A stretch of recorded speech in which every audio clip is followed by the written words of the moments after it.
ओम नमः देवाय।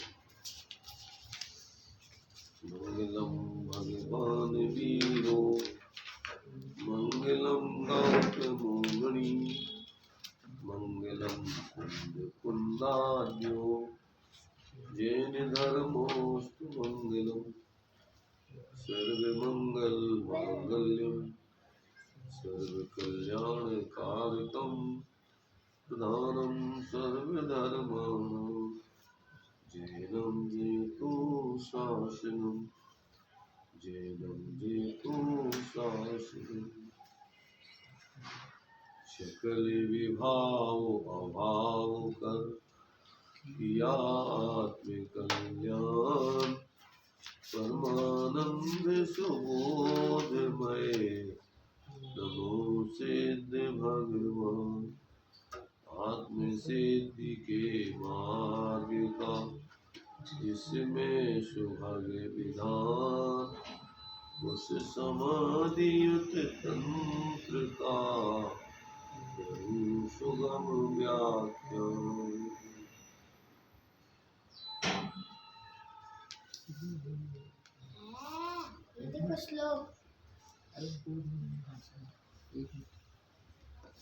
चर्चा अपनी इस समाधि तंत्र जी ग्रंथ की 16 नंबर के श्लोक के माध्यम से चलेगी।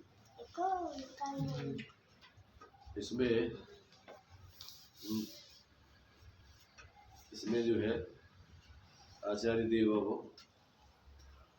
अंतरात्मा आत्मा में अहम बुद्धि करता हुआ अलब्ध अर्थात पूर्व में नहीं प्राप्त ऐसे लाभ से अर्थात अपने स्वरूप की उपलब्धि से पर्याय में शांति को प्राप्त करते हुए अपनी बहिरात्म दशा का माने जिस जीव ने पहले बहिरात्म दशा में जीवन जिया और बाद में अंतरात्म पने की दशा को प्राप्त कर लिया, अब वो विचार कर रहा है कि हमने पहले अपनी बहिरात्म दशा में किस प्रकार से अज्ञानता पूर्वक प्रवर्तन किया, अब उसको अपनी पूर्व की दशा पर एक प्रकार से खेद होते हुए आश्चर्य हो रहा है, विस्मय हो रहा है, कैसा हम अज्ञानता में जीवन जीते रहे। ये बात इस 16 नंबर के श्लोक में आचार्य स्पष्ट कर रहे हैं। देखिए, मत्तस्कृतेन्द्रियद्वारै पतितो विषयेष्वहं तान् प्रपद्याहमिति मां पुरा वेद न तत्त्वतः। इंद्रिय विषय विमुग्ध हो उनको हित कर जान, मैं आत्मा हूँ नहीं लखा भूल गया निज भान। इसमें देखिए क्या कह रहे आचार्य देव, इंद्रिय विषय विमुग्ध हो उनको हित कर जान और मैं आत्मा हूँ ऐसा नहीं लखा और भूल गया निज भान। मैं अपने ऐसे स्वरूप को भूल करके और इंद्रिय विषयों में अपना हित मान करके और निरंतर मूढ़ बना रहा, अविवेकी बना रहा, अज्ञानता पूर्वक जीता रहा। ऐसा जो है यहाँ पर जो है आचार्य देव ने इस बात को यहाँ से किया है। देखिए उसका खुलासा और विशेष रूप से पढ़ते हैं।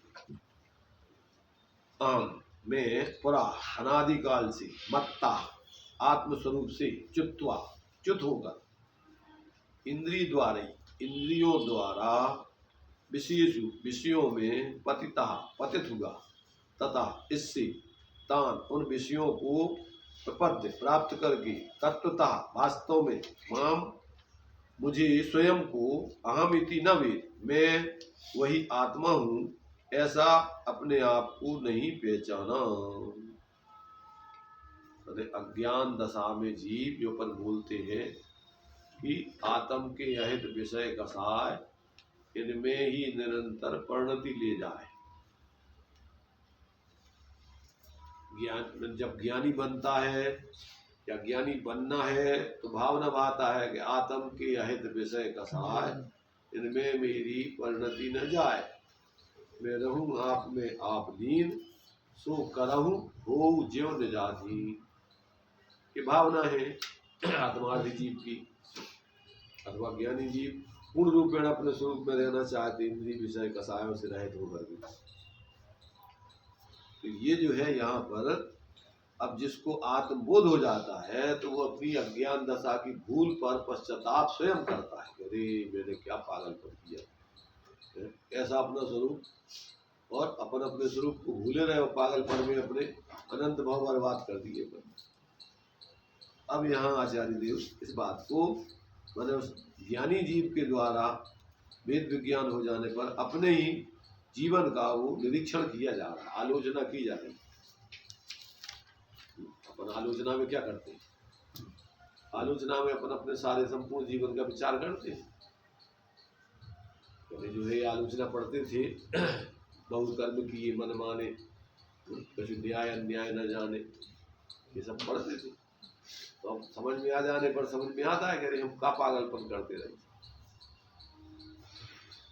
टीका में देखिए खुलासा थोड़ा, अपने से अर्थात आत्मस्वरूप से च्युत होकर पीछे हटकर मैं पतित हुआ, अर्थात अति आसक्ति से प्रवृत्ता। कहाँ प्रवृत्ता? विषयों में। इसके द्वारा प्रवृत्ता इंद्रिय रूप द्वारों से, इंद्रिय मुख से, इंद्रियों के निमित्त पूर्वक, फिर उन विषयों को प्राप्त करके वे मेरे उपकारक हैं ऐसा समझकर उन्हें अतिपने ग्रहण कर, अतिपने मतलब पूर्ण रूपेण उसी में तन्मय होकर के, ऐसा अतिपने ग्रहण कर उसका ही अनुसरण कर मैंने स्वयं के आत्मा के स्वरूप को नहीं देखा, नहीं जाना। किस प्रकार से नहीं जाना? मैं ऐसे जो उल्लेख से मैं ही स्वयं आत्मा हूँ, शरीर आदि रूप नहीं हूँ, इस प्रकार तत्वतः वास्तव में मैंने नहीं जाना। इसका यह अर्थ जानना चाहिए। कब नहीं जाना? तो पूर्व में अनादिकाल से ऐसी अज्ञान दशा। देखो यहाँ पर कह रहे हैं कि हम अपने स्वरूप से च्युत होकर इंद्रिय विषयों में पतित होकर, अब थोड़ा इसका अपन थोड़ा सूक्ष्मता से तात्विक दृष्टि से विचार करो कि कहाँ अपन च्युत होते हैं, कहाँ इंद्रिय विषयों में पतित होते हैं, कैसे होते हैं। तो यहाँ कहने का मतलब ये है कि आत्मा अपने उपयोग के द्वारा ज्ञान में निरंतर, जब अपने जो उपयोग जिस आत्मा का है और उसमें आत्मा व्याप रहा है, फिर भी जब अपन उस तरफ लक्ष्य नहीं देते हैं और जो बाहर में अपने इंद्रिय और मन आदि के माध्यम से पर लक्ष्य करके ज्ञान में ज्ञेयों को, यानी 5 इंद्रियों के विषय आदि को ज्ञान में जान करके और फिर उनमें अपने ज्ञान में भ्रांति पैदा करके, और वहीं पर जो विशेष ज्ञान का आकार के रूप विषयों के माध्यम से बन रहा है, उसमें अपन इष्ट अनिष्ट आदि की कल्पना करके और निरंतर अपने उपयोग को उनमें जोड़ के कल्पनाएं करते रहते। जो अपन को देखो एक तरफ तो ऐसा बोलते हैं आचार्य, आबाल गोपाल सबको जानने में जानने वाला ही आ रहा है। क्या कहा? आबाल गोपाल सब। आबाल गोपाल माने क्या होता है? आबाल माने होता है मूर्ख से मूर्ख, अज्ञानी जी, और गोपाल माने होता है भगवान, समझदार से समझदार, अर्थात पूर्ण सर्वज्ञ। लोक में गोपाल माने भगवान माने जाते हैं, अब प्रसिद्धि वही है। आबाल माने अज्ञानी जी माने, और गोपाल माने भगवान, पूर्ण ज्ञानी। तो अब ये कह रहे हैं कि प्रत्येक द्रव्य अपनी गुण पर्याय में व्याप्ता है। गुण पर्याय द्रव्य कहाँ व्याप्ता है? प्रत्येक वस्तु अपनी ही गुण पर्यायों में अपने ही चतुष्टय में रहता है, वो पर में जाते ही नहीं। अब चूंकि क्या है कि जीव के साथ अनादिकाल से शरीर आदि कर्मों का संयोग चला आ रहा है, तो इससे क्या हुआ कि उसके लिए जो शरीर आदि मिलता है, इस शरीर आदि अनादिकाल से चूंकि स्वरूप का बोध हुआ नहीं, और इन शरीर आदि में ही मूर्छित होकर के जीव जीता रहा है। उसके माध्यम से नए नए कर्म मिलते रहे, नए नए शरीर मिलते रहे, और उन शरीरों के माध्यम से इंद्रियों के जो एक क्षेत्रावगाही संबंध शरीर है, तो अपने ज्ञान को इन इंद्रियों को निमित्त बना करके और इनका जो विषय विषय माने जो स्पर्श रस गंध वर्ण आदि अपना उसी की तरफ लक्ष्य गया, तो अपन ऐसा लगता है जैसे अपन यही हो, ये अपने हित में हो, ऐसा उस तरफ अपने ज्ञान में लेकर के निरंतर जो ज्ञान, जिस ज्ञान में सब ज्ञात हो रहे हैं, वो ज्ञान तो आत्मा का है और उसमें आत्मा व्याप रहा है। अब उस तरफ तो लक्ष्य रहता नहीं जीव का, निरंतर वो दूसरे की तरफ ऐसे ज्ञों की तरफ लक्ष्य, तो क्या करता है कि उसमें व्यापने वाले आत्मा को अन्वय रूप से न देखकर और जो पर लक्ष्य पूर्वक जो ज्ञान में विशेष आकार की पुद्गलों की स्पर्श गंध वर्ण वाले पुद्गलों की बन रहे हैं स्कंद आदि के, अब उनमें वो क्या करता है, कल्पनाएं करता है। सबसे नजदीकी तो शरीर है, तो पहले तो इस शरीर को ये अपन मान लेते हैं कि यही मैं हूँ। भाई देखो, इस शरीर में आत्मा रह रहा है। शरीर में मतलब क्या, जिस प्रदेश आकाश के जहाँ जिस प्रदेश में आत्मा रह रहा है उसी प्रदेशों में शरीर रह रहा है, कर्म रह रहे हैं। तो यहाँ पर जहाँ रह रहा है मतलब व्यवहार से, परमार्थ से तो आत्मा अपने प्रदेशों में रह रहा है और पुद्गल आदि शरीर आदि अपने प्रदेशों में रह रहा है। अब ये अज्ञान दशा में जीव को बोध नहीं होता है। क्या कह रहे हैं कमलेश भाई, तो बुद्धि लगा करके अपन विचार करो, निरंतर अपना उपयोग तो चलायमान रहते ही, अपना उपयोग एक क्षण को भी रुकता नहीं है, कोई ना कोई अवलंबन करते ही रहता है, चाहे सो रहे हो, चाहे जाग रहे हो, चाहे कुछ भी कर रहे हो, अपने उपयोग में कोई ना कोई अवलंबन लेके अपन प्रवृत्ति कर रहे हैं। छदमस्त का उपयोग क्रम क्रम से प्रवृत्ति करता है, सर्वज्ञ का उपयोग में तो एक साथ सकल द्रव्य के गुण अनंत पर जाया जाता है, जाने ये कहीं कारण, तो सर्वज्ञ को तो उपयोग लगाना नहीं, उनके ज्ञान में दर्पण के समान स्व और पर सब एक साथ झलकते हैं। अपन को क्या करना पड़ता है, अपन को छदमस्त जीवों को उपयोग को क्रम क्रम से लगाना पड़ता है, और लगा करके वो ज्ञान अपना जहाँ जिस तरफ लगाता है वो पदार्थ उस ज्ञान की विषय बनते हैं, और वो ज्ञान अपने ही स्वयं में ज्ञान रूप रह करके उन विषयों उन पदार्थों के जो जैसा स्वरूप है वैसे आकार रूप ज्ञान होकर के और उसमें वो पदार्थ ज्ञात होते। तो अज्ञान दशा में ये जीव क्या करता है, उसमें ज्ञान रूप आत्मा को तो नहीं देखता है, उसमें देखता है जैसे ये पर चीजें हो गई, तो क्या करता है फिर उसमें मिथ्या कल्पनाएं करता है, राग करता है, द्वेष करता है, वो करता है। क्या कहा, जैसे दर्पण के सामने चिड़िया बैठ जाए तो चिड़िया को ऐसे लगता है जैसे दूसरी चिड़िया बैठी हो, और फिर जो चिड़िया प्रतिक्रिया करती है उसको चोंच मारने की, वो मारने की, क्योंकि वो तो तेरे ही प्रतिबिंब है, तो उधर से जैसे ही वो चोंच मारती है वो मारती है, तो ये लड़ती है फिर उससे, और लड़ने को तो किससे लड़ रही हो, उससे है ही नहीं कि दूसरी चिड़िया, तो भरा है उसको सर, तो अपने ही बने हुए प्रतिबिंब से लड़ती है, और लड़ के परेशान हो के मर तक जाती, खुना खर्च हो जाए। क्या है बताओ उसका, काय से परेशान है हम, काय से परेशान, भ्रम के कारण परेशान। अब उसको अगर ये भ्रम खत्म हो जाएगा नहीं, जो दूसरा नहीं है तो अपना ही स्वरूप है, ये तो अपने ही है, तो अपने ही चित्र है, तो काय को लड़ेगी, काय को परेशान होगी क्या। ऐसे अपन को अपने ज्ञान में जो भी ज्ञात होते हैं वो तो ज्ञान की ही अवस्था है विशेष रूप से, है ना। जैसे दर्पण में पदार्थ कोई आते नहीं है, दर्पण की ये स्वच्छता से वो झलक पा दर्पण रूप रह करके ही ऐसी माने उनका ऐसे लगता है जैसे ज्ञान दर्पण में आ गए, ऐसे अपने ज्ञान में कोई चीज आती नहीं है, अपना ज्ञान कहीं जाता नहीं है, अपने ज्ञान में ऐसा स्वभाव है सुपर प्रजाति, तो वहीं रह करके वो जान लेता है।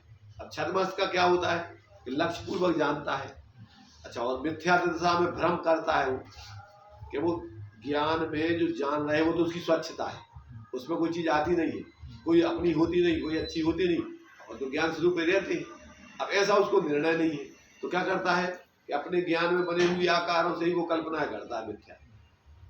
जैसे मान लीजिए अपन अभी अपन आसमान जाति द्रव्य पर्याय में ये शरीर अपने निरंतर ज्ञान का गेय जैसे बनता है, अपना लक्ष्य पे जैसे अपन यही हो गए। ये तो शरीर तो अमूर्त, शरीर तो मूर्त है, पुद्गल का है, अजीब अजीब है, और आत्मा जीव है, तो वो कहाँ है इसमें आ गया। संज्ञ होने पर भी ये अलग है। ये बात पढ़ते ना, जल पाए जीयतन मेला व भिन्न भिन्न। मेला माने एक क्षेत्रावकाश संबंध होने से मेला तो हो गया। जैसे एक बर्तन में 1 किलो दूध रखा था, बड़ा बर्तन था, उसमें 1 किलो पानी डाल दिया, तो क्या हो गया, वो मेला हो गया। मेला क्या हो गया, मेला। दूध और पानी मिल गए, मेला माने एक दूसरे में मिले जैसे हो गए, मिलते नहीं है, तो क्या हो गया, अपन को ऐसे लगता है कि जैसे दोनों एक ही दूध बन गया, ये अब भ्रम हो जाता है उसको। ऐसे ही अपना आत्मा इस शरीर और कर्म आदि के साथ एक क्षेत्रावकाश संबंध है, परंतु कर्मों की शरीर आदि का कोई भी प्रदेश गुण धर्म द्रव वो आत्मा रूप नहीं हुए, आत्मा के गुण धर्म प्रदेश आदि शरीर रूप नहीं हुए। अब ऐसा ज्ञान नहीं होता है, तो रात दिन अपने शरीर में मूर्छित होकर के सोचते हैं बस यही मैं हूँ। तन उपजात अपनी उपजान, तन सताप को नासमान, और बीमार होने से अपने को बीमार मान, सब बालक होने से बालक, स्त्री होने से स्त्री, पुरुष होने से पुरुष। तो आत्मा बताओ क्या हो जाता है, स्त्री पुरुष बालक बीमार, जन्म मरण, आत्मा का क्या होता है। तो शरीर अजीब है, उसका परिणाम उसमें हो रहा है। जड़ चेतन की परिणति सब अपने अपने में होती है। अब अनुकूल प्रतिकूल मानना ये झूठी मन की वृत्ति है, और जो ही गलत है जीवन आदि। तो अब जिसको भेद विज्ञान हो गया, अब वे अपना पश्चाताप कर रहे हैं, वो विचार कर रहे हैं कि हम कैसे पागलपन में जीते रहे। बताओ, अपनी दशा तो ये है, पर ज्ञान स्वरूप है, शांत है, निराकुल है, आनंदमय, और अपन देखो तो क्या कर रहे, क्या कह रहे। अपन को अभी कैसा लगता है, अपन अपने को किस रूप अनुभव कर रहे हैं, क्या अपने को इस ज्ञान स्वरूप आत्मा चेतन स्वरूप अनुभव कर रहे हैं कि शरीर आदि रूप रागी द्वेषी सुखी दुखी ये अनुभव कर रहे हैं। तो सुखी दुखी अनुभव कर रहे हैं, ये क्या है, ये मूर्खता का कार्य है। अब अपने को आत्मा अनुभव कब करेंगे, तो ज्ञान हो जाएगा। ज्ञान कब हो जाएगा, ज्ञान तो तुम्हारे पास है, ज्ञान कहाँ चला गया। ज्ञान तो शरीर के साथ हो जाता है, शरीर के साथ एकत्व बुद्धि करके जी रहा है। हाँ। अब एकत्व बुद्धि तुमसे किसने कह दी कि तुम जब तुम शरीर तुम हो ही नहीं, तो एकत्व बुद्धि क्यों कर रहा है। तो छोड़ सकते समझ, जब तक समझ में नहीं आई जब तक तो ठीक है, गलती करते रहे, अब जब समझ में आ गई अब तो छोड़ सकते हैं। अब तो अपन बदल सका तो नहीं बदल सका, कि वैसे ही मानते रहेंगे।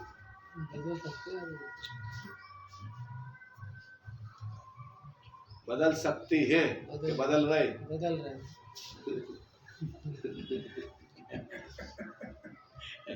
बदल सकते हैं का मतलब अभी नहीं बदल रहा है, तो बदल सकते तो निर्णय हो ना, बदल सकने का निर्णय तो ये अपन को ये समझ में आ रहा हो कि वास्तव में अपन जीवैया है। गाय से ये आए थे तो इतने थोड़े समय अपन देख रहे, मात पिता रज बीरज मिलकर बनी देह तेरी, आत्मा थोड़ी बनी।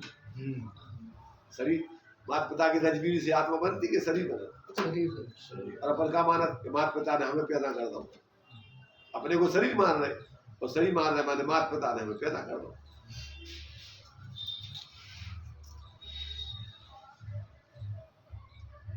देखो ऐसे में काम नहीं चलेगा। दृढ़ता पूर्वक अपन को अंदर में अपन को अपने को कि भैया अपन जानने वाले हैं कि शरीर आदि रूप नहीं है। अब वो जितना जितना अपन अपने ज्ञान स्वरूप अनुभव करते जाएंगे उतना उतना मोह क्षीण होता जाएगा। ज्ञानाभ्यास करे मनमाही ताकि मोह महात्म नहीं। अपने को ज्ञान स्वरूप अनुभव करोगे तो मोह क्षीण होता जाएगा, और अपने को शरीर आदि रूप अनुभव करोगे तो मोह बढ़ता जाएगा। आ रहा है मोह कैसे होता है, परमेकत्व मत करने से, और ज्ञान की सिद्धि कैसे होती है, अपने में अपना एकत्व मत करने से। इतना सा तो खेल तो जो ही है, भेद विज्ञानता सिद्ध, आज तक जितने सिद्ध हुआ है भेद विज्ञान के बल से, जितने संसार में बने वे सब मोह के बल से कहो या भेद विज्ञान के अभाव से कहो। देखो इतना सरल कार्यक्रम है कि इसके लिए जानवर, त्रियंच, नारकी, कोई भी जीव इतना तो काम है सीधा साधा, और इतना अपने को समझ के अपने को बस वो शरीर ऊपर नहीं कर दे। संघ की पर्याय में महावीर स्वामी को ये ज्ञान हो गया, अब वे मांस खाना छोड़ दिया उन्होंने। किसने छुड़ाया उसको, उनको मांस खाना? किसने छुड़ाया? उनके ज्ञान ने, बोध ने, कि भैया अरे जो भी एक जीव अलग जीव है, आसमान जाति धर्म पर्याय है, अपन जीव है तो अपन काय गिला रही हो सता रहे, और अपनो जो काम थोड़ी है, अपनो तो ज्ञान और आनंद को भोग कर वो जो भोजन है, अपनो जो शरीर को भोजन थोड़ी आए। तो अब जब तक पर्याय में तो शरीर के लाने जरूरत है, तो भैया सूखे पत्ते, फल फ्रूट, उससे भी काम चल जाएगा। तो फिर हमने मांस नहीं खाया तो क्या किया शरीर को? शरीर को और चीजें हैं इतनी देने को दे दी जिसमें हिंसा नहीं हो। नहीं आता समझ में। ऐसा शेर तो मांसाहारी होता है, कैसे कुछ भी कर ले, उसकी प्रगति ऐसी होती शेर नहीं है, वो जीव है, उसने शेर अपने को नहीं माना। फिर है। अच्छा है। जब वो शेर मानता था जब मांस खाता था, अच्छा, अब उसने जान लिया कि हम जीव है, शेर नहीं है, तो मांस खाना बंद कर दिया। अपन भी जो है अब जैसे दूसरे मनुष्य से, मुसलमान मोहम्मदन से अभी सोच रहा है कि हम मुसलमान हैं और हमारा मांस खाना हमारा स्वभाव धर्म है, तो मांस खाते। और तुम सोचो अरे हम मुसलमान नहीं, हम जीव है, वे मांस नहीं खाएंगे। ये भी जीव है जिनको हम मार कार के बकरा बना रहे हैं, ये भी जीव है हमारे जैसे। इनने पहले मायाचारी करी तो त्रियंच बन गए, अब हम हिंसा कर रहे नरक नहीं आएंगे। जैसा समझ में आ जाए तो काय गिलाने मारेगा वो, खुद गिलाने। जिसकी समझ में जब आ जाए, क्योंकि ये तो इतना ही सिखाओ जात तुम्हें, इस पर्याय में आए तो कोई जाति पाति जीव नहीं, जीव में जाति पाति नहीं है, ये सब कर्मों के उदय की परिस्थिति है। तो तुमने समझ लो ये तो कर्म का कार्य है, हमारा कार्य नहीं है। हम तो जीव है जानने देखने वाले, तो कोई भी हो, चाहे मुसलमान हो, चाहे हिंदू हो, चाहे कोई हो, वो गलत काम नहीं करेगा। फिर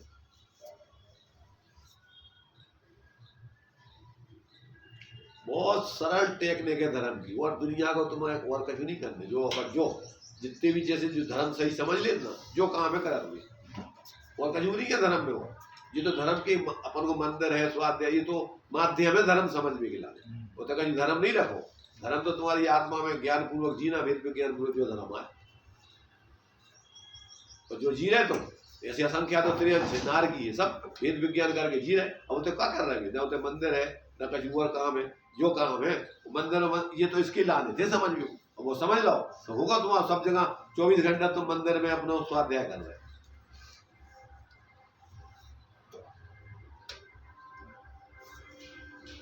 बहुत गजब की प्रक्रिया है, उसको पर डर नहीं लगा क्या हम धर्म नहीं कर रहे। लोग जो करते हैं उनको तो भ्रम है। वो धर्म के भी तो देखो, उसको भी धर्म कब कहा जाता है? उपचार से, कि जब साधे जो परमार्थ को, जब वहां जाके तुम ऐसे परमार्थ धर्म को समझ के वो करने लगो, तो अपन को व्यवहार से कहेंगे भाई यहाँ ये धर्म, अपन धर्म सीखो थे। अब वो नहीं सीखो तो कहीं नहीं, ऐसी औपचारिकताएं जीवन अनंतवार कर ले।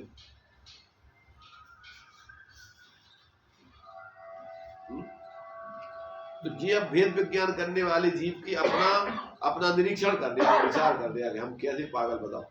जब अपन अपना स्वरूप तो जो तो हम क्या करते रहे होते कि नहीं।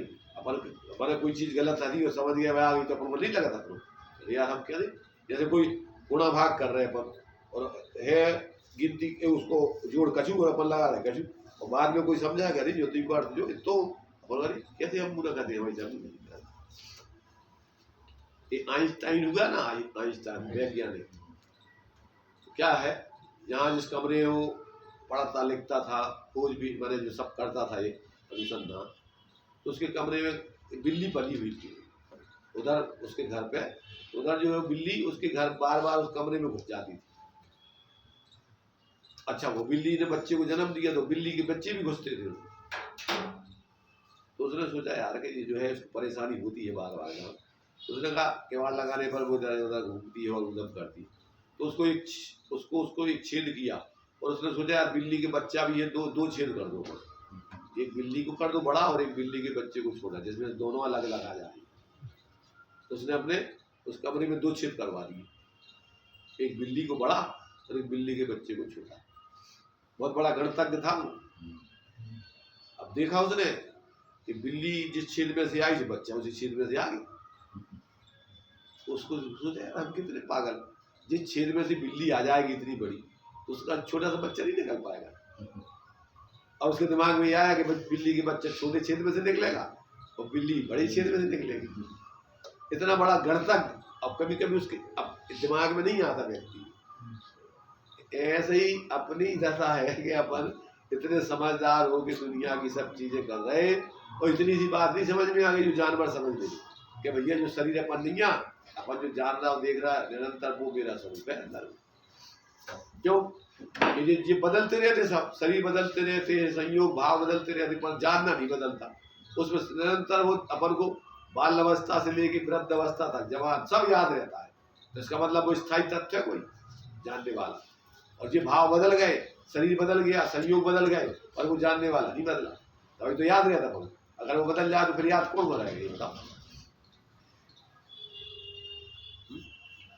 तो समझ में आ सकते हैं कि अपन छोटी उम्र में थे क्या करते, जवान अवस्था में क्या कर रहे, आगे भी क्या करेंगे, ये सब ज्ञान में अपने निरंतर ज्ञान में ज्ञात होता कि नहीं। तो वो जानने वाला तत्व स्थायी है। और ये सब भाव बदलते रहते, बाल अवस्था के भाव, जवान अवस्था के भाव, वृद्ध अवस्था के भाव और शरीर, ये सब बदलते रहते। ये अपना आत्मा नहीं है। आत्मा में होने वाले क्षणिक विकारी भाव है। जैसे पानी में तरंगें उठती और शांत हो, पानी स्थायी है, तो पानी कभी नहीं बदलता।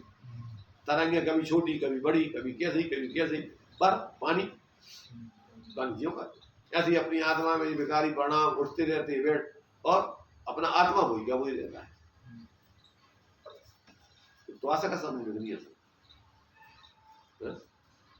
तो जाति स्मरण ज्ञान हो जाता, लोगों को नहीं हो जाता। कैसे हो जाता? आत्मा है पहले हथी, कौन सी पर्याय में हथी, अब जिस पर्याय में आ गई वो सोचत करे अपन पहले हथी, अपन देव का नाटक कर उसमें देखो कैसे कैसे काम करे, इसे अपन आ गए। जिनके लाने निसर्ग सम्यक्त होते ना, त्रियंज गति, नरक गति आदि में पहले सुनो उपदेश, तो मानो नहीं, उनने मायाचारी नहीं छोड़ी, बहुआरम परिग्रह के भाव नहीं छोड़े, मर करके नरक चले गए, मर करके त्रियंज गति में चले गए। अब वो तो उपदेश नहीं मिलो, पर उसे जब अपन को याद आई पूर्व की जाति स्मरण ज्ञान होगा हम कैसे आ गए थे, तो उसको याद आ जाती कि अरे अपन उस समय उपदेश सुना था, उन्होंने कहा था माया क्यों न से, मायाचारी करने वाला टेढ़े परिणामों से टेढ़े शरीर में आ जाता है। बहुत आरंभ परिग्रह हिंसा के भाव से, संकलित भावों से जीने वाला मर करके नरक में आता है। अपन नरक में आ गए, और उनने कहा था तुम्हारा स्वभाव नहीं है ये, तुम्हारा स्वभाव शांत रहना ज्ञाता दृष्टा है, अपन ने वो कर्म नहीं किया और आज ज्यादा सा हो गई, अंदर में बोध हो गया कि अरे अपन तो जीव, हाँ भैया अब जी अपन शरीर नहीं है, तो कहा होगा नरक में सम्मिलित हो जाए। ये बात हमारी समझ में क्यों नहीं आ रही? हमसे पूछ रहे जिसकी समझ में नहीं आ रही वो अपने से पूछे कि क्यों नहीं आ रही। क्यों भाई विजय, सही बात। तुम्हें समझ में नहीं आई तुम पूछो अपने से कि क्या नहीं आ रही तुम्हें भैया समझ में। दूसरों क्या बताएगा उसको? तुम्हारी गलती तुम खोजोगे तो तुम्हें समझ में आएगी, दूसरों कैसे बताएगा उसको? कोई दूसरों भी अगर मान लो जानकार है तो वही बता दे, पर तुम्हारी जब तुम समझना चाहो तो समझ में आ जाए। अब तुम्हारे लाने डायबिटीज हो रही, अब तुम्हारे लाने में कह रहा भैया कि अब तुम मीठी चीजें मत खाया करो, और तुम्हारी डायबिटीज बढ़त जा रही। अब तुम कह रहे कि भैया काय बढ़त जा रही, बताओ काय बढ़त जा रही, काय बढ़ रही? समझ नहीं पा रहे, पहले बीमारी समझ नहीं पा रहे अपनी। बता दें ना तुम्हें डायबिटीज है, मीठी चीजें नहीं खाओ, और तुम मीठी चीजें खा रहे, उन्होंने कहा हम मीठा नहीं खाएंगे तो गुड़ नहीं खाएंगे, शक्कर नहीं खाएंगे, पर गुलगुला तो मीठी चीज बनी हो, और वे तो खाएंगे, हलवा तो खाएंगे, चाय तो पियेंगे, बहुत थोड़ी मीठी आए तो चाय आए। पर कहावत है कि गुड़ नहीं खाओ गुलगुलो, गुलगुलो क्या है? गुड़ खाएं, गुड़ नहीं खाएं, गुलगुलों से परहेज करें। नहीं, गुड़ खाएं गुलगुलों से परहेज करें। ऐसी दशा है जीव की। जब अपन वो कह रहे हैं कि भैया ये पर पदार्थ तुम्हारे नहीं आ, तुम नहीं आ, तुम्हारी आत्मा अलग है, इनमें मूर्छित होगे तुम बेईमानी मत करो, बदमाशी मत करो, मूर्छित मत हो, शरीर को जितनी जरूरत है वो सहज पुण्योदय प्रमाण व्यवस्था बन रही, अब उससे तो भेद विज्ञान करके जियो, सबको अपने समान समझो, वे भी जीव आए, वे भी भूले हैं, परेशान है। तो अब जिसकी समझ में आ जाता नहीं गलत गलती है। अब जो नहीं माना सुन के भी सुन बेरा बनो रही तो हो गया फिर कोई। एक होते हैं सुन के जीने वाले और एक होते हैं सुन करके और दोंदने वाले। ठीक है भैया, देखें जब जो भैया से भैया बताया है, तो ये सुन बेरों को समझ में नहीं आओ। सुन बेरा जाना, सुन बेरा सुन के भी कभी भी वो जीवन में नहीं लागू कर रहे, उनको अपन सुन बेरा कह रहे। बच्चे से कह रहा है पिताजी बेटा पानी ले आइए 2 गिलास, अब वो ले आई नहीं, पिता नहीं सुन रहे, क्या सुन ली हमने, कहा गया पिताजी, पिता सुन ली तूने पागल। तो ऐसे जिनके जीवन में जो भगवान बता रहे, ज्ञानी आचार्य बता रहे, अपन को जनवाणी बता रही, और अपन अपनी मनमानी जो कुछ कर रहे वही कर रहे। और क्या भी गिराने अपन मंदिर आ रहे, स्वाध्याय कर रहे, पर जो उसमें बता रहे वो नहीं कर रहे, तो आ रहे तुम मंदिर के नहीं आ रहे, आ रहे मंदिर आओ कब कहलाएगा कि जो मंदिर में तुम्हारा ने भगवान से प्रेरणा लेना है, जनवाणी से प्रेरणा लेना है और वेद विज्ञान पूर्वक जीने की, और वेद विज्ञान से जीना है, वो नहीं कर रहे, तो मंदिर आ रहे कि नहीं आ रहे? औपचारिकता में आ रहे हो, जो काम करने के लाने आ रहे वो नहीं कर रहे, तो नहीं आवो जैसो ही है वो। लड़का तुम्हारी बातें जो है पानी की कह रहा है सुन रहा, तो सुनना नहीं कहलाता उसको, कहते तो नहीं सुन रहा है, नहीं सुन रहा है, यही कहेंगे, जो सुन रहा है कहेंगे उसको। ऐसे ही आचार्य कह रहे कि जो ज्ञान आश्रमों से तुम्हें निर्मित नहीं करा है, आचार्य कह रहे हम उसको ज्ञान ही नहीं कहते, स्वाध्याय नहीं कहते। जैसे कहते स्वाध्याय, जब तुम्हारे जीवन में लागू हो जाए तो समझ लो कि हाँ तुम स्वाध्याय कर रहे, अपना अध्ययन कर रहे, ये तो निमित्त यहाँ है शास्त्र तो।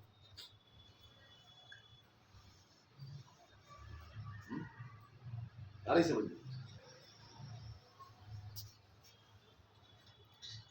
आदि और लागू नहीं कर सकते, तो समझ मान लीजिए का समझ में आ रही तुम्हारी, नहीं मान लीजिए, लागू नहीं कर रहे बिल्कुल भी, तो क्या समझ में आ रही तुम्हारी? समझ में नहीं आ रही। कोशिश कर रहे हैं। देखो भावार्थ,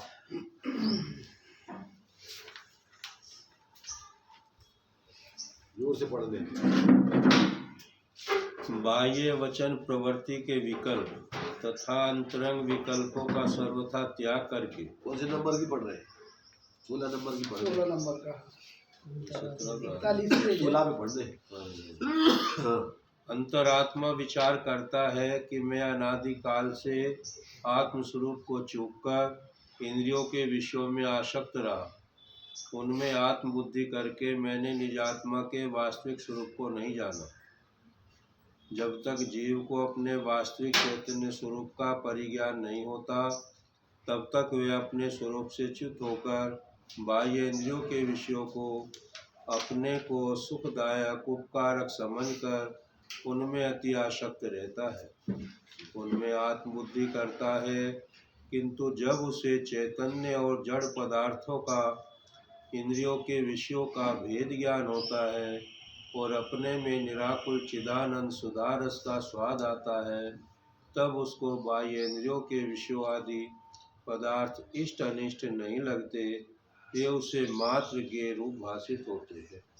हाँ, जो अपन ने देखो समय सार की चौथी गाथा है, जो उस गाथा का विषय चल रहा है, कौन सा? काम भोग बंधन की कथा। सुत परिचदान भुदा सब बस भी काम भोग बंद कहा, ए सुलम्बो नवरी न सुलहो बेहत्तस। ये उसी गाथा का विषय चल रहा है। क्या कहता? सुत परिचदान भूदा सब बस भी काम और भोग। इसकी टीका में आचार्य जैसे ने काम में लिया है स्पर्शन और रसना इंद्रिय के विषय, और भोग में लिया है बाकी इंद्रियों के विषय, और बंद में लिया है मन के विषय। जो कर्मों का बंद आदि होता है, मन से अपन विचार करते हैं बातें वगैरह, ये सब वो विषय लिया है। ये पूरे के पूरे आपके पंच ये पूरा ऐसी जो गाथा में बोल रहे हैं ना, ये सब इसमें और उसमें कोई अंतर नहीं है। अब वो कह रहे हैं कि ये तो सब सुत परिचित अनुभूत है सबके संसारी जीवों, सब यही बातें सुना आपस में एक दूसरे को बताओ तो सुना भी देता आदमी, और व्यक्ति प्रवृत्ति भी कर रहा है, परिचित भी है उस सबसे, अनुभव में आ ही रहा सबके कि हाँ अपन जो ही कर रहे हैं। पर इससे पृथक क्या है? सुत परिचितान भूदा सब बस भी काम भोग बंद कहा, एयत्त सुलम्बो नवरी न सुलहो बेहत्तस। एकत्व भक्त आत्मा का ना तो परिचय किया, ना अनुभव किया, ना सुना। इसलिए आचार्य कह रहे हम तो तुम्हें वो तब यत बेहतम दाये हम अपनों सभी वीणे यदि दाये प्रमाणम चुपके जो छलम न घेता। हम तो तुम्हें वो बताएंगे जो आज तक तुमने ना सुना है, ना परिचय किया, ना अनुभव में आया। तो ये बात जिसको सुन करके अपनी मूर्खता समझ के उसको छोड़ देता है और जो एकत्र भक्त आत्मा का अंदर में अनुभव करके ज्ञानी बन जाता है, वो ये विचार करता है कि क्या हम पागलपन कर रहे थे। ये बात उसे ये चल रही इसमें कि जब जीव ज्ञानी बन जाता है तो वो कैसा अपना पूर्व विचार करता है, कैसे अपने आप का इसको लगता है, ये सब उसका निरीक्षण चल रहा है। देखो काम और भोग, तो काम स्पर्शन इंद्री और रसना इंद्री और घ्राण इंद्री और कर्ण इंद्री, ये प्राप्त विषय को ग्रहण करते हैं। उपात्त को प्राप्त को इंद्रियां मन को प्राप्त है और छू करके उसको ऐसा कहो पर ये चार इंद्रियां क्या करती है, विषय को छू करके ग्रहण करती है। और कौन सी? स्पर्शन, रसना, घ्राण और कर्ण। चक्षु तो दूर से ग्रहण कर लेती। आसमान में चंद्रमा सूरज है तो थोड़ी तुम छू रहे हो, इतना ही से आप देख रहे हैं, परंतु आपको स्पर्शन इंद्रिय के विषय कौन कौन से? हल्का भारी, कड़ा नरम, रूखा चिकना, ठंडा गरम। ये कब पता पड़ेगा? जब आप उसको छूओगे। जबान में रस कब आएगा? जब आप उसको छूओगे। कान में सुनाई कब देगा? जब शब्द आपके मन में पड़ेंगे। नाक में गंध का सुनने में आएगी जब आपके गंध इधर कहीं अभी बैठे अपन और कोई बघार लगा दे हींग को, तो क्या हुई? नाक से उसकी गंध का जो है वो जो है वायु में उस हींग के परमाणु उड़ते हुए आपकी नाक तक आएंगे। ऐसा नहीं है कि वो हींग के उतई से बाहर, ऐसा नहीं है। हाँ, उसके कण छोटे छोटे उस हवा में बहते हुए आपकी नाक में आएंगे और आपको लगेगा अरे भैया तो हींग को बगा लगा। मन का विषय बिना छू करके है विचार कहते हैं। कहूँ कहाँ है दुनिया में, अगर दुनिया की सब तुम लगाओ सोचा तो बैठे बैठे। भावों में और परिणामों में कुछ फर्क है? भाव सामान्य परिणाम एक ही है, पर उसके शुद्ध भाव, अशुद्ध भाव, शुद्ध परिणाम, अशुद्ध परिणाम, एक दिन शुद्ध परिणाम, पूर्ण शुद्ध परिणाम, भाव कहो परिणाम कहो, एक ही बात। पर उसमें फिर भेद प्रभेद कर जाओ। कैसे भाव, कौन से गुण के भाव है जी?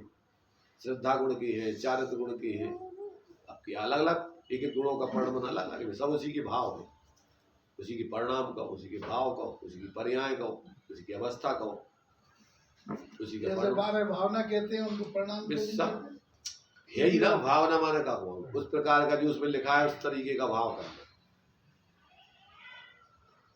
पर्याय दृष्टि से अपने को अनित्य विचार करना या सब वस्तुओं का अनित्यता से विचार करना।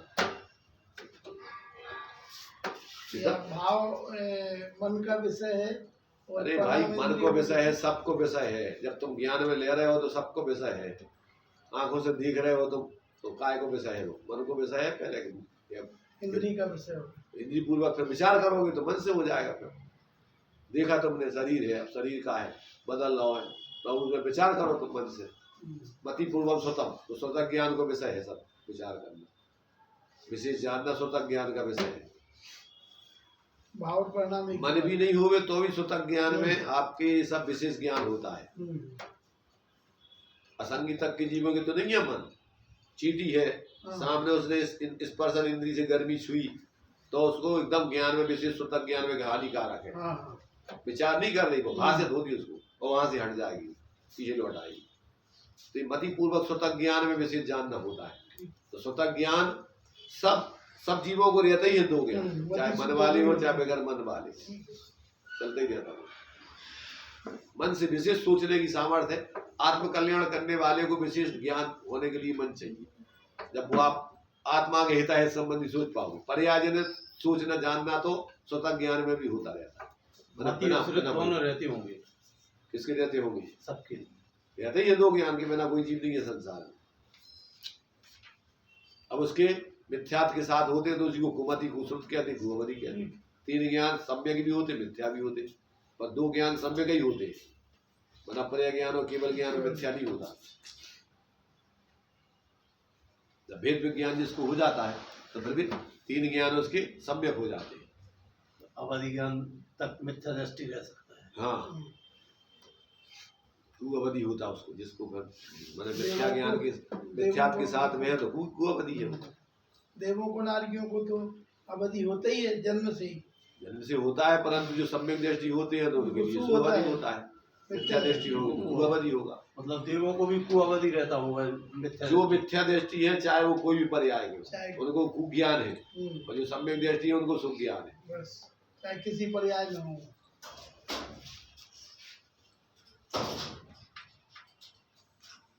तो ये इस ज्ञान में जब तक आप तत्व निर्णय करके भेद विज्ञान करके स्वपर का निर्णय अनुभव नहीं करोगे, तब तक ये सब भ्रमणा कल्पनाएं मिथ्या करता ही रहता है अपने मन से मोहपूर्वक। जबकि अपनी आत्मा को छोड़ के एक परमाणु मात्र नहीं है, तुम कितनी कल्पनाएं करते रहो झूठी, उससे तुम्हारा कुछ नहीं होना है, सिर्फ अकेली आकुलता आकुलता करते रहो। वही कर रहे वरना अनादिकाल से तड़का रहे, सुन रहे हैं जो और जीवन में नहीं उतार रहे तो वे भी वही कर रहे हैं, कहीं अंतर नहीं पड़ रहा। उनको डबल रोल अदा करने पड़ रहा हो, एक ज्ञानी को रोल मूर्खता वालों करने पड़ रहा हो, और एक मूर्खता के काम तो चले रहे जीवन में उनके। लोगों की नजरों में ज्ञानी बनने के लिए बातें करना पड़ती है उनको धर्म की, सब लच्छेदार ऊंची ऊंची, और जीवन में वही मूर्खता के काम करते रहते। मायाचारी करना पड़ती है उनको, डबल रोल, इधर दिखाना पड़ता अलग अपने को विशेष, और उधर जो चल रहा है जो वो करते ही रहते हैं सब मायाचारी के अधर्म के तौर। ऐसे ही जो सच्चे धार्मिक नहीं है, बाहर की क्रियाओं में धर्मात्मा है, उनको बहुत टेंशन रहता है, 24 घंटे संभाल के रखना पड़ता है। और ज्ञानी को कुछ नहीं संभालना है, तो अंदर में अपने स्वरूप में जुड़ कर जी रहा है आनंद से। जो बाहर में उदय प्रमाण व्यवस्था है वो भी सहज है, और अंदर में स्वरूप से जुड़ के जी रहा है वो भी सहज। वो जान रहा है कि जी अपने अभी मायाचारी वगैरह नहीं करता, वो सब भाव चलते उसकी, खुली किताब है उसकी, जो है उदय प्रमाण व्यवस्था जी रहा है, बाहर का भी और अंदर का भी। और जो बनावटी दिखावटी धर्मात्मा ज्ञानी है उनके लिए बहुत नाटक करना पड़ता है, सामान्य मिथ्या दृष्टि से भी ज्यादा नाटक करना पड़ता है। मिथ्या दृष्टि तो अपने जैसा जीवन जी रहा हो, धर्मात्मा दिखानी नहीं है, ज्ञानी दिखानी नहीं है, तो मूर्खतापूर्वक जीवन जी रहे हो तो तुम्हें जो नकली धर्मात्मा है, नकली ज्ञानी अपने को जो है तो है नहीं ज्ञानी, और जीवन तो उनको वही मूर्खतापूर्ण है। तो बाहर में तुम्हें जब भी दूसरों की नजरों में दिखाना है तो तुम धर्म की बातें करो, ऊंची ऊंची लच्छेदार, और अंदर में अभिप्राय में खोटी खोटी भावना बनी रहती है, जीवन बहुत जलता रहता।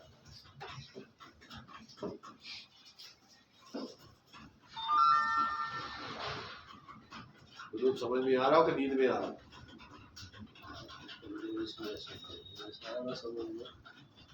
कमजोरी काय में महसूस हो रही, शरीर में महसूस हो रही, तुम्हारे में तो महसूस हो रही कि तुम कमजोरी हो।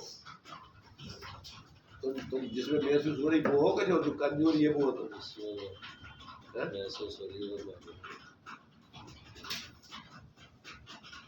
बहुत मुश्किल है। इन चीजों में आदमी का मन नहीं लगता है। जब अपन अच्छी जो अपन बोलते ना, आत्म के हित आत्म हित हेतु विराग ज्ञान लगे आपको कैसे, इसमें बहुत तकलीफ होती है, मन नहीं लगता है, तो क्यों भटकता है, इधर उधर जाता है, क्यों? इसमें नीरस कसाय के काम में उसको रस लगता है, और ज्ञान वैराग्य के काम में नीरस बना भाषित होता है।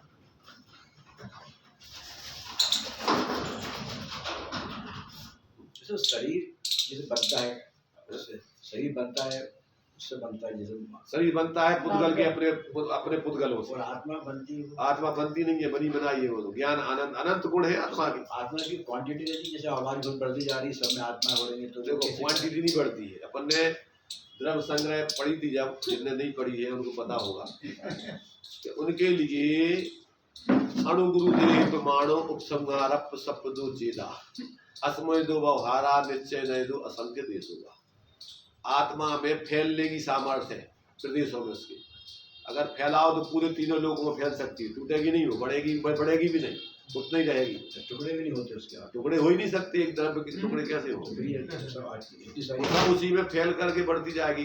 फूकना है, इतो से रहते हैं, इतो बड़ा हो जा तो ला दो, जितो इतो फैला दो, बढ़ का घट गाओ। लेकिन आज जिस संख्या बढ़ रही है सब में आत्मा है। अरे बे तो अनादि अनंत सब जगह है, तैसे होते पैदा हो गई तैसे तो संख्या कभी नहीं बढ़ गई। जितनी आत्मा है उतना ही है, अकेले स्थान से स्थानांतर हो गए, इतने पैदा नहीं हो गए, उतने पैदा हो गए।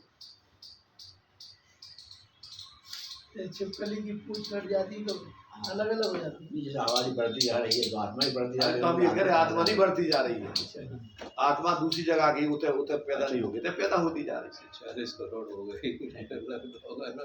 ये आत्मा बढ़ संख्या ज्यादा इतने हो गई। मनुष्य पर्याय में इतने की संख्या बढ़ रही का मतलब दूसरी पर्याय से पैदा हो रहा है वहां से आगे से। जीव तो उतना ही है, अलग से कहाँ से आएंगे? अनंत जीव है तो अनंत ही रहेंगे। मनुष्य भी होते ही रहे हैं, मनुष्य की संख्या भी क्षेत्रों से बदलती रहेगी, क्षेत्र बदलते और उनकी रहेंगे। संख्याएं जो बताई है 30 पर्याय की, कहाँ कौन सी पर्याय में कितने सम्यक दृष्टि, कितने मिथ्या दृष्टि, कितने पंचम गुण स्थान, ये सब बराबर भगवान के ज्ञान में अद्वितीय व्यवस्था है। हमेशा होते ही रहे हैं। बदलते, बस स्थान से स्थान पर होते ना, इतने कम हो जाते, दूसरी जगह ज्यादा हो जाता है, हो जाता बदलने होता बदलने 3 कम 9 करोड़ कहते सदा काल रहते हैं। नहीं। हाँ, सदा काल रहते। ये उत्कृष्ट उत्कृष्ट हो संख्या है। सकते हैं, कम भी हो सकती है। हाँ। हाँ, वो है। सम्यक दृष्टि फिक्स है। छठे उसमें- सातवें गुण उसमें स्थान जो पर है, फिक्स है। जो गुण स्थानों में है उनमें अधिक से अधिक कितने, जैसे बताया ना संख्या, वो अधिक से अधिक की संख्या है। 700 करोड़ 13 करोड़ वो अभी वर्तमान में मनुष्य पर्याय में है, वो बता रहे हैं। मनुष्य पर्याय की संख्या बता बढ़ती रहे हैं। बढ़ती रहती है। नहीं, मनुष्य पर्याय की उत्कृष्ट संख्या है, वो कितनी रहती है? नहीं, 700 करोड़ तो बताई चौथे वाले की, ओ। 13 करोड़ बताई पांचवे वाले ठीक की। है, तो वो भी जैसे 3 करोड़ घटते उसमें इधर से कोई गुण स्थान से कम हो जाएंगे, कोई भी पहुंच जाएंगे। उसमें एक सम्यक दृष्टि मिथ्या दृष्टि बन गया तो दूसरा सम्यक दृष्टि बन जाएगा। जब संख्या उतनी रहेगी। नहीं, मतलब आपने बताया देखो, उत्कृष्ट जैसे 3 कम 9 करोड़ 3 कम 9 करोड़ जो मुनिराजों की संख्या है, ये भी उत्कृष्ट है। वो उत्कृष्ट संख्या है। ठीक है। अब वो क्या होगी कि जो 13वें, जैसे मान लीजिए 14वें गुण स्थान के जीव हैं, तो जितने बताए वो उत्कृष्ट है। अच्छा, फिक्स है क्यों? उतनी ही रहेगी। 200 नहीं, फिक्स उतने नहीं, ज्यादा से ज्यादा होंगे तो उस गुण स्थान में इतने हो हाँ, सकते, ठीक। अच्छा अच्छा इतने अच्छा। ज्यादा नहीं हो सकते। मतलब सम्यक दृष्टि अधिक से अधिक सम्यक दृष्टि होंगे। नहीं, मुनिराज नहीं, हाँ मुनिराज सम्यक। एक एक गुण स्थान में उनकी संख्या बताई है, तो उत्कृष्ट संख्या है कि एक गुण स्थान में ज्यादा से ज्यादा इतने हो सकते एक समय। अच्छा तो अच्छा। ऐसे 13 करोड़ की भी उत्कृष्ट है क्या? वो भी 3 कम 9 करोड़ नहीं, वहाँ नहीं, मुनिराज पंचम है। वाले, जैसे कभी हाँ, चर्चा उत्कृष्ट चलती है। संख्या और जघन्य संख्या अलग अलग दी ना, करना नहीं होगा। पंचम वाले की तो 13 सब करोड़, कितने कितने रहेंगे वो सब फिक्स है। पंचम वाले हाँ, 13 करोड़। ज्यादा से ज्यादा, इससे ज्यादा नहीं हो सकती। हाँ, कम बस तो उसकी हो संख्या सके। बस कितनी कम हो सकती वो ही बताएंगे। अच्छा, कि कम तो कौन हो का सके। कौन का सर्वथा अभाव हो सकता है, विलय हो सकता है, वो ही बताएंगे। तो करना नहीं होगा, सब दिया है कम कि तो कितने समय तक विलय हो सकता है, किन गुण स्थानों में, वो भी बताया। अच्छा अच्छा। हाँ। नहीं, अभी तक मैं तो ये समझ रहा था कि चौथे गुण स्थान बढ़ती इतने फिक्स, नहीं, उस ना गुण ज्यादा स्थान, ना कम। उस गुण स्थान में अंतराल का काल, किस गुण स्थानों में कितना अंतराल हो सकता है, जीव कोई पैदा नहीं हो, बढ़े नहीं, संख्या नहीं रहे, अच्छा। हो गए, तो वो सबकी दी है। तो कितने कितने कम से कम रहेंगे, कितने ज्यादा रहेंगे, अच्छा। वो सब पूरा का पूरा विभाग है। तो करणानियों के ग्रंथों में पूरा केवल ज्ञान अनुसार वर्णन। ये भी उत्कृष्ट की अपेक्षा ही है। 700 करोड़ 13 करोड़। मैंने जो मनुष्यों की संख्या उत्कृष्ट बताई, गुण स्थानों की संख्या बताई, तो वो सब समझ लेना कि वो इस गुण स्थान में इतनी इतनी संख्या रहती है। ये और धबला नरक में, हाँ, वो सब इस करणानियों के ग्रंथों में जीव कांड, कर्म कांड, धबला, जय धबला वगैरह सब मिले। तो वो चूंकि भगवान के ज्ञान में बराबर पूरा का पूरा है। जैसे 608 जीव निकलना है हाँ और 608 जीव मोक्ष जाना है, 30 जीवों की संख्या फिक्स है, क्योंकि वो तो उधर से निकलेंगे, यहाँ पैदा हो जाएंगे। अब यहाँ पैदा हो जाएंगे, कौन कौन सी पर्याय में कौन होगा, वो सब फिक्स है, मतलब 608 जीव से ना ज्यादा ना कम। न कम। नहीं, 608 ही वहाँ तो 6 महीने 6 फिक्स है, वो 6 महीने 8 समय देखो। अगर इतने समय तक कोई जीव मोक्ष नहीं जाएगा तो तो एक कितने समय समय में में- एक साथ चलेगा। ठीक है। और 6 महीने का टाइम फिक्स 6 है, महीने 8 समय का फिक्स टाइम है। 608 जीव 608 से जीव ना ही कम, ना जाएंगे, न कम न ज्यादा, ठीक है। इतना ही जब उससे निकल के इतने आएंगे, निकलेंगे 6 महीने 8 समय। और इतने ही जो जैसे हाँ, वो चले जाएंगे अरे वो तो राशि में भी आ जाएंगे वो। राशि में भी घटा बड़ी गुण स्थानों में होती रहेगी। उन गुण स्थानों में कहाँ घटेंगे, कितने बढ़ेंगे, तो घटते बढ़ते रहेंगे। मनुष्य में भी उतने अब पूरा एवरेज बराबर जो कहते हो सेट होता रहता है, उसमें कोई रेशो में कमी नहीं आती। तो प्राकृतिक व्यवस्था है, कोई किसी को करना नहीं है, ऑटोमेटिक है। यही व्यवस्था जिसकी समझ में आ जाती तो उसकी बुद्धि व्यवस्थित हो जाती है। वो मिथ्या कल्पना करके ऐसा कर दूंगा, ऐसा कर, तुम नहीं करोगे, क्या करोगे? वस्तु व्यवस्था स्वतंत्र है। तुम तो ऐसी मिथ्या कल्पना करके संसार के पात्र बने रहोगे, और तुम अगर बुद्धि व्यवस्थित कर लोगे तो तुम संसार से पार होगी, मुक्ति के पात्र। इसमें हमारे हाथ में क्या है, जब जो है ना भाव जैसी गति है वैसी मति होना है, और जैसी गति मति है वैसी गति होना है। तो भाव हमारे फिक्स हैं, तो इसमें हमारी स्वतंत्रता फिक्स है केवल ज्ञान के आधार पर। तुम्हारे ज्ञान के आधार पर तो तुम जैसा ज्ञान में ये भी फिक्स है कि जिनका कल्याण होना है उनकी मति व्यवस्थित होगी, और जिनको अभी संसार में भटकना है उनकी मति अव्यवस्थित रहेगी। ये भी तो निश्चित है। वो उनके ज्ञान में भगवान के है। तो तुम्हारे हाथ में जो है कि तुम्हारा कल्याण होने हुई है, तो तुम्हारी गति व्यवस्थित हुई है। जैसे हमारे परिणाम पाप के हो गए, आपके हो गए, और फिर हमने उसमें एक तो ये निर्णय ले सकते हैं कि ठीक हुआ, हाँ। और एक ये निर्णय तुम्हारे निर्णय लेने से कछु नहीं हो रहे। अगर ठीक है और निर्णय सही ले रहे हो तो सही है तुम्हारा निर्णय, और ठीक नहीं है और गलत निर्णय ले रहे हो तो तुम्हारा निर्णय मिथ्या है। मतलब एक खोटे परिणाम है। अगर तुम मोक्ष मार्ग में जैसे ऐसा सोचो, परीक्षा देने वाले विद्यार्थी सैकड़ों होते हैं, हाँ। ठीक है। एक विद्यार्थी जो प्रश्न है और उसका उत्तर है वो सही पूरा मूल्यांकन करता है, और वो अपना हिसाब लगा लेता है कि हमारे लिए 75% नंबर मिलेंगे, 80 मिलेंगे, 90 मिलेंगे, वो तो उतने ही मिलते। और एक व्यक्ति अनुमान लगाता है कि यार हमें तो मिलने चाहिए 80% और वो मिले 50%। अब अनुमान ठीक नहीं है, तो आप बुद्धि खराब है। हाँ। कठिन वस्तु व्यवस्था में थोड़ी खराबी, ऐसे ही भगवान ने जो देखा है वैसे ही होगा, और तुम्हारे ज्ञान में वैसे ही आऊं लगे तो तुम्हारी बुद्धि व्यवस्थित होती जाएगी। अच्छा, तुम्हारा जीवन व्यवस्थित होता जाएगा। मतलब अपनी गलती ख्याल में सही आती रहेगी तो समझ लो तो तुम्हारा जीवन व्यवस्थित सही चल रहा है। हाँ, ठीक। तुम्हारा मोक्ष मार्ग सही चल रहा है, और तुम्हारे ज्ञान में भ्रांति चल रही है तो समझ लेना कि तुम्हारा अभी सही नहीं चल रहा है। ठीक है। मतलब दो उदाहरण अपने सामने, एक राजा सैनिक को, अबे सबके लगा लो, दो कहा जा किसी के भी लगा लो, अपने अपन से अपने से लगाओ। तो अब अपन देखो कि अपनो ज्ञान सही काम कर लो। अपन जो व्यवस्था है विश्व की एक परमाणु मात्र अपनो नहीं है। अपन जो है सो जान करके और अपन अपनी आत्मा में ही अपनापन करके जी रहे, तो अपन समझ लो कि तुम्हारा सही निर्णय चल रहा, तुम्हारा सही पुरुषार्थ चल रहा, तुम्हारी वीर की संरचना स्वरूप में लग रही, तुम्हारा ज्ञान निर्णय करने में सम्यक लग रहा। और तुम अगर मिथ्या निर्णय कर रहे, अरे भैया कोने देखो यार संसार में क्या होने, तो जब तुम्हारी बुद्धि खराब है तो मैं चतुर्गति में घूम ले। मैं भी सब काल लब्धि के हिसाब से चला। काल मान लब्धि कुछ नहीं है। काल लब्धि अकेली है, पांचों समवाय आउट हुए। जब तुम्हारी काल लब्धि अच्छी हुई है तो बुद्धि अच्छी हुई है, तुम्हारा पुरुषार्थ अच्छे हुई है, तुम्हें निमित्त अच्छे मिले, सब में गड़बड़ है। तो काल लब्धि अकेली भी छोड़ दो, तुम काल लब्धि पे निर्भर रहे। काल लब्धि अकेली का करे नहीं जा नहीं जा कह रहे काल लब्धि सब तो सारे घंटे में लग रहे। पांचों समवाय टूलरमल जी ने पुरुषार्थ के ऊपर घटित करो। जब तुम सम्यक पुरुषार्थ कर रहे तो तुम्हारी काल लब्धि अच्छी है, तुम्हारी होनार अच्छी है, तुम्हारे कर्मों का उपशम क्षय उपशम भी हुआ है। सब पांचों समवाय उसमें सम्यक पुरुषार्थ के ऊपर घटित करेंगे। काल लब्धि पर घटित कर दो तो अब काम तो कर रहे हो तुम उल्टे सुलटे सब। और काल लब्धि जब आए, जब कल्याण हुई, इतना की काल लब्धि नहीं है जब तुम्हें जो मिलने हुई है जो मिले, वो तो तुम्हारा पुरुषार्थ चल रहा हो और तो काल लब्धि आ गई तुम्हारी। ये बेईमानी है अपने सामने। काल लब्धि लगाओ ना तो सब जगह लगाओ, तुम बिल्कुल निष्क्रिय रहो, न धंधे की चिंता करो न खावे की चिंता करो, और तुम सोचो काल लब्धि हुई है तो मिल जाए। तो समझ में आओ क्या तुमने मानी काल लब्धि। और कहीं तो काल लब्धि लगा दो और कहीं तुम अपनी डेढ़ा कल लगाओ, तुमने काल लब्धि मानी। बदमाशी है तुम्हारी। देवी को काट लगा और लेवे को लगा।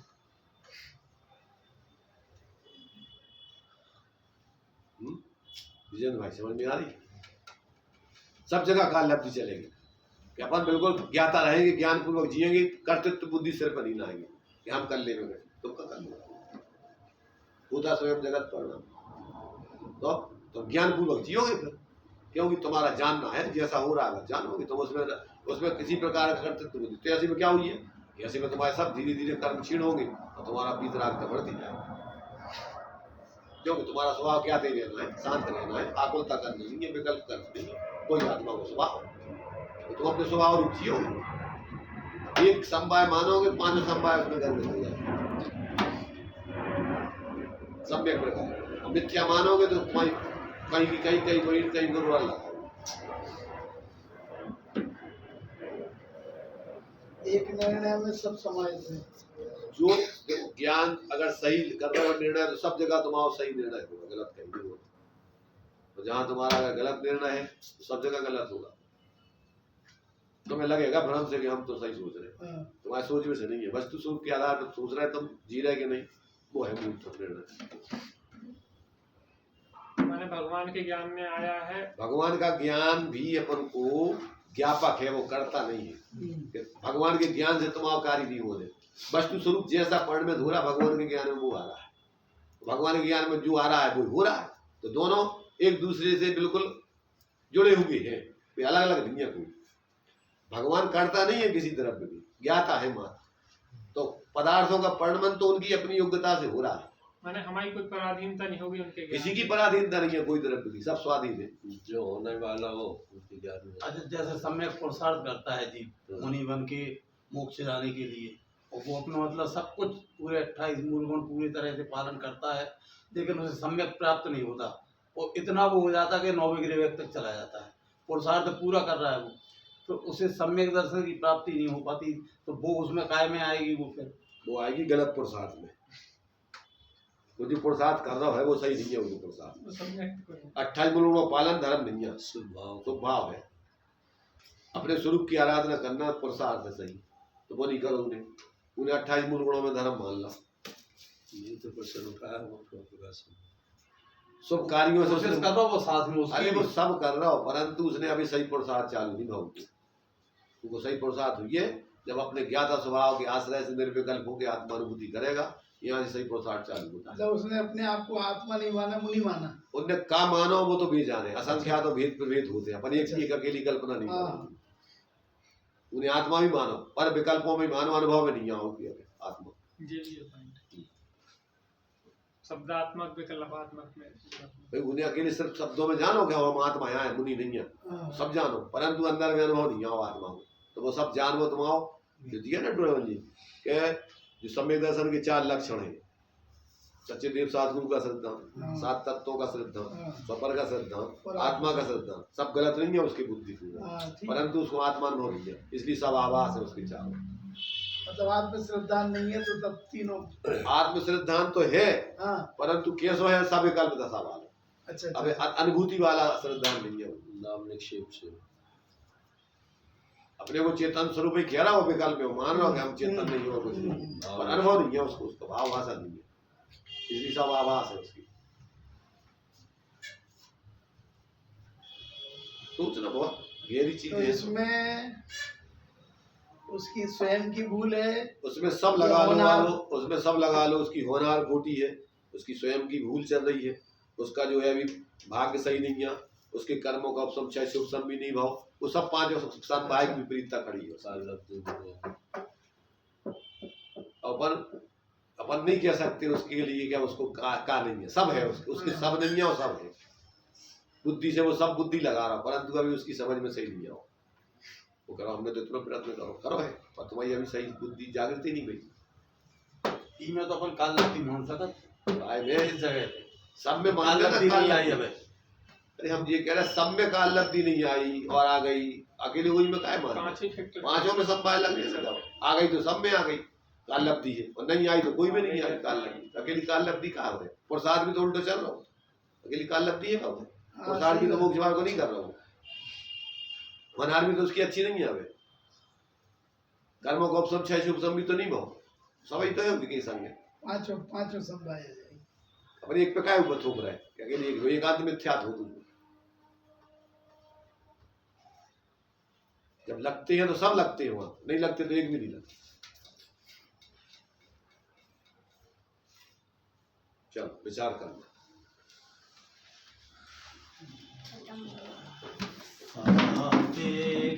अमृत जिन बचन निरपेक्ष सत चैतन्य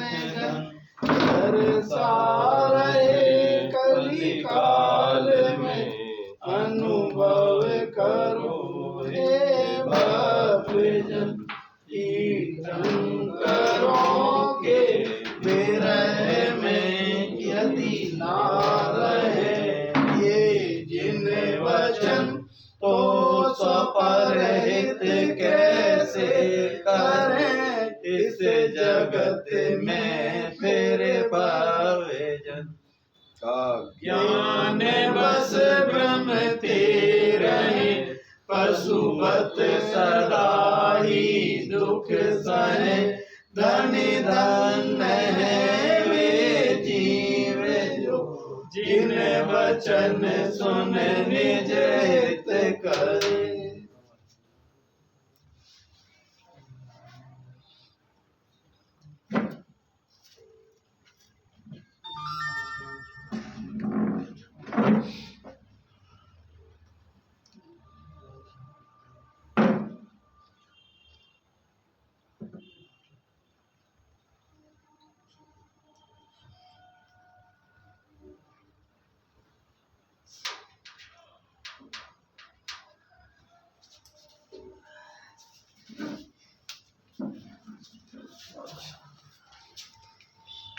गौर शांत।